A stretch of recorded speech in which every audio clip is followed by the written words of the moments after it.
நியமம் 8.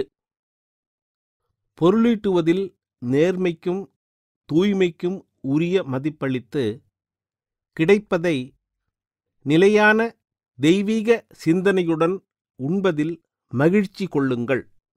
இதில் அடங்கியுள்ள தத்துவம் ஸ்தூலத்தில் ஆரம்பித்து நாம் அனைவரும் சேரவேண்டிய இறுதி நிலையில் முடிவடைகிறது.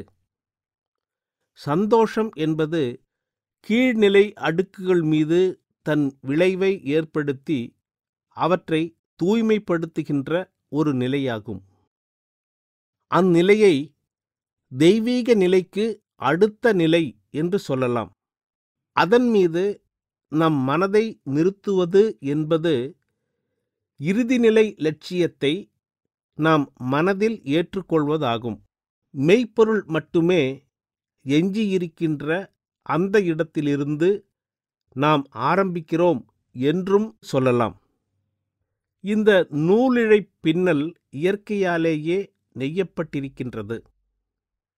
இதை மெய்ப்பொருளின் தன்மையை வெளிப்படுத்தும் இயற்கையின் ஸ்தூலத் தோற்றம் என்றழைத்தாலும் இதில் ஸ்தூலத்தன்மை என்பது பெயரளவுக்குத்தான் இருக்கிறது. மனித அறிவிற்கு எட்டும் பொருட்டு ஸ்தூலத்தன்மை என்ற பதம் உபயோகப்படுத்தப்படுகிறது.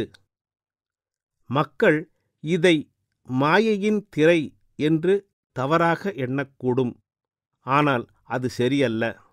உண்மையில் இது மாயையின் முழு பிரதேசத்திலும் ஊடுருவி பரவியிருக்கும் நிலையாகும்.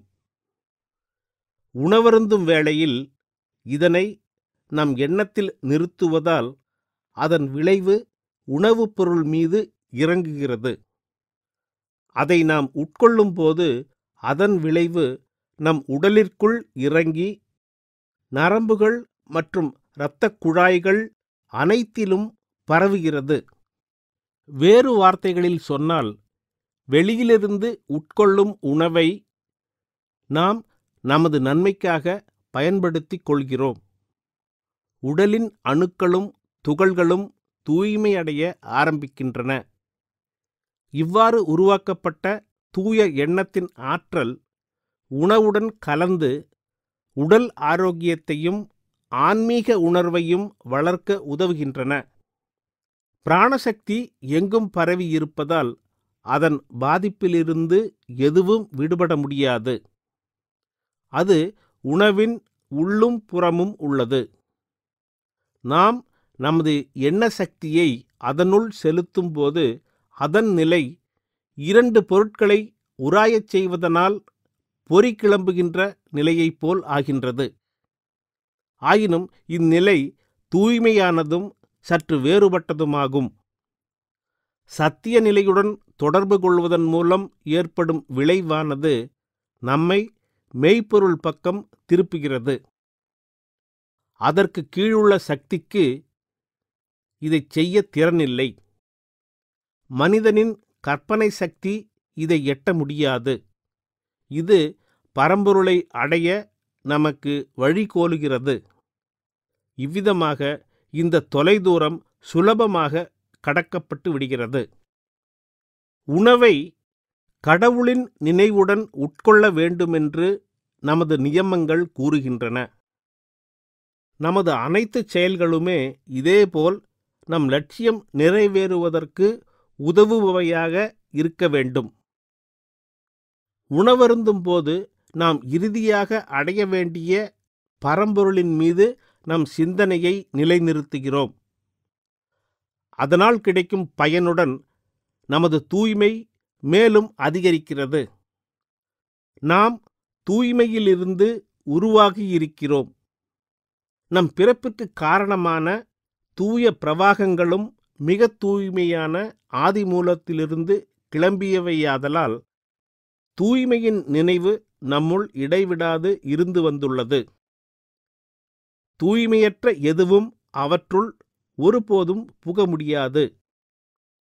காலத்தினால் ஏற்படும் அழிவுகள் கூட அவற்றை எவ்விதத்திலும் பாதிக்காது.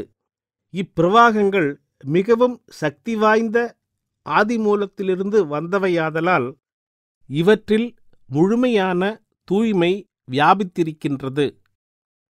உண்மையில் இவை சிருஷ்டிக்கு காரணமாயிருந்த முதல் சலனத்தினால் ஏற்பட்ட விளைவுகளே. இவை முற்றிலும் தூய்மையானவை. இவற்றின் மூலம் ஜீவிதத்திற்கு வந்த எதுவும் தன் ஆரம்ப நிலையில் தூய்மையானதே ஆகும். ஆனால் காலத்தின் பாதிப்பினால் அவற்றின் தூய்மை நிலை மங்கிவிட்டது. இது நம்முடைய செயல்களின் விளைவே ஆகும். இதை பற்றிய விளக்கம் 4ஆம் நியமத்தில் தரப்பட்டுள்ளது. இயற்கையிலிருந்து கிட்டிய பொருள் மிகவும் தூய்மையானது. ஏனென்றால் அதன் அடிப்படை தூய்மையாகும். மனிதனால் சம்பாதிக்கப்படும் எது ஒன்றும் தூய்மையான நேர்மையான வழியில் இருக்கும்போது அதுவும் தூய்மையாகவே இருக்கும். அது அண்மையிலுள்ள அடுக்குகளின் மேல் விளைவை ஏற்படுத்தி மனிதனின் இந்த வலைப்பின்னலை தூய்மைப்படுத்த உதவுகிறது.